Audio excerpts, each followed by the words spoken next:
Bom dia, como é que vai? Tudo tranquilo? Meu nome é Tarek Souza e continuo aqui nesse projeto de evangelização baseado na leitura da Bíblia Sagrada. O nosso foco hoje é o capítulo 2 da carta de Paulo aos Gálatas. Vamos lá?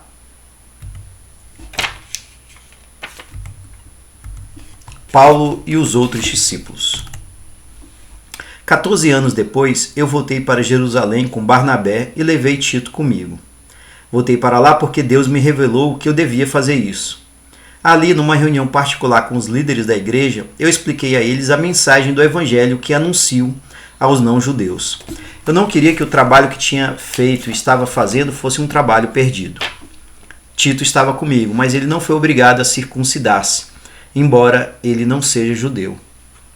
Porém, alguns tinham se juntado ao nosso grupo, fazendo de conta que eram irmãos na fé, e queriam circuncidá-lo. Eram homens que tinham entrado para o grupo como espiões, a fim de espiar a liberdade que temos por estarmos unidos com Cristo Jesus e para nos tornar escravos de novo. Mas em nenhum momento nós cedemos, pois queríamos que vocês tivessem o verdadeiro evangelho.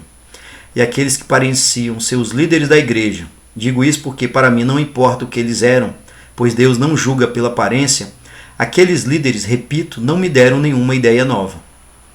Pelo contrário, eles viram que Deus me tinha dado a responsabilidade de anunciar o evangelho aos não-judeus, assim como tinha dado a Pedro a responsabilidade de anunciá-lo aos judeus.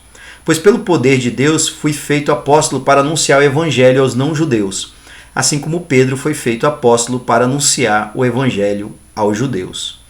Por isso, Tiago, Pedro e João, que eram considerados os líderes da igreja, reconheceram que Deus me tinha dado essa tarefa especial. E, como sinal de que éramos todos companheiros, eles deram a mim e a Barnabé um aperto de mãos. E todos nós combinamos que eu e Barnabé iríamos trabalhar entre os não-judeus e eles entre os judeus. Eles nos pediram só uma coisa, que lembrássemos dos pobres das igrejas deles, e isso eu sempre tenho procurado fazer. Paulo fica contra Pedro em Antioquia. Porém, quando Pedro veio para Antioquia da Síria, eu fiquei contra ele em público porque ele estava completamente errado. De fato, antes de chegarem ali alguns homens mandados por Tiago, Pedro tomava refeições com os irmãos não-judeus. Mas, depois que aqueles homens chegaram, ele não queria mais tomar refeições com os não-judeus, porque tinha medo dos que eram a favor de circuncidar os não-judeus. E também os outros irmãos judeus começaram a agir como hipócritas, do mesmo modo que Pedro. E até Barnabé se deixou levar pela hipocrisia deles. Quando vi que eles não estavam agindo direito, de acordo com a verdade do Evangelho, eu disse a Pedro na presença de todos: você é judeu, mas não está vivendo como judeu, e sim como não-judeu. Então, como é que você quer obrigar os não-judeus a viverem como judeus? Os judeus e os não-judeus são salvos pela fé.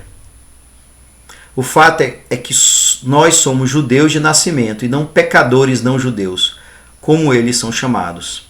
Mas sabemos que todos são aceitos por Deus somente pela fé em Jesus Cristo e não por fazerem o que a lei manda. Assim, nós também temos crido em Cristo Jesus a fim de sermos aceitos por Deus pela nossa fé em Cristo e não por fazermos o que a lei manda. Pois ninguém é aceito por Deus por fazer o que a lei manda. Ao procurarmos ser aceitos por Deus, por estarmos unidos com Cristo, fica claro que somos pecadores como os não-judeus. Mas será que isso quer dizer que Cristo trabalha em favor do pecado? Claro que não.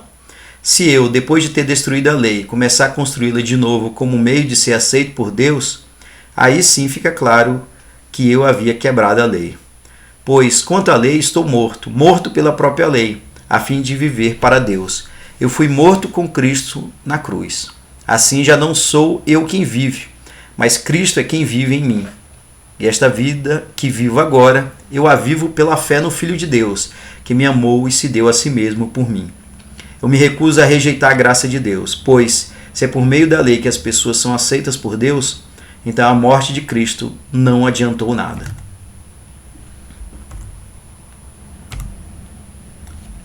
Esse foi então o capítulo 2 da carta de Paulo aos Gálatas.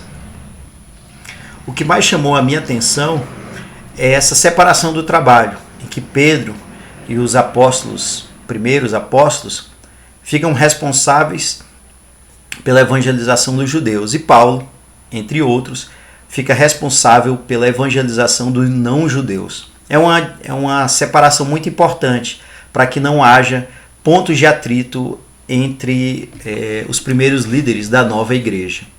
E claro, né, o segundo ponto é que, de fato, o que diferencia os seguidores da nova igreja, da igreja que foi construída a partir de Jesus, é a fé em Jesus como Filho único de Deus, um Filho de Deus que habitou entre nós e que morreu por nós na cruz, crucificado para a remissão dos nossos pecados. Isso é muito repetido e batido para que não tenhamos dúvidas. O que de fato é importante é a fé em Cristo, a fé que Cristo é o Filho de Deus, que ele foi morto, ressuscitou pela remissão dos nossos pecados, que ele é o Filho de Deus. Era isso, pessoal. Obrigado pela sua companhia, um forte abraço e até mais.